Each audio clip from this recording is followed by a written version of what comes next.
I like to define psychedelic integration by starting with the opposite of psychedelic integration. So, what would it mean to not integrate a psychedelic experience? And to me, that would be like you travel somewhere. Let's say you go to the Netherlands and you have some psychedelic experience that's very profound and moving.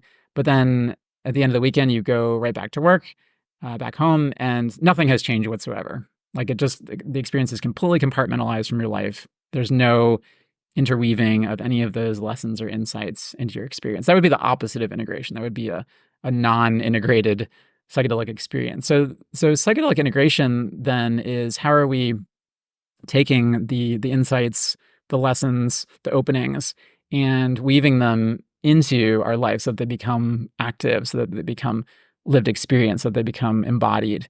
And there's some quote from Adyashanti, I'm just going to paraphrase it, that I really like about integration, where he says something like, sometimes people say integration is taking the infinite and squeezing it into a box called my life. And it might be more accurate to think of integration as taking the box of my life and opening it more and more into the infinite. So I like that idea because I think, yeah, there can be a sense of integration of we're trying to somehow implement in its instrumental sense something that is ultimately mysterious, which is just the nature of the mind or the nature of the universe, which it seems to me we'll never fully understand. And there's something beautiful about that mystery.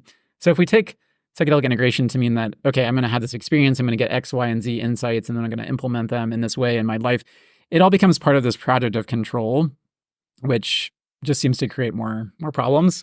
And so that's, a mode of integration that I think can be stuck. So yeah, integration for me, and this is getting into non-dual psychedelic integration. My next term I want to define is, how are we integrating psychedelic experiences with respect to non-duality?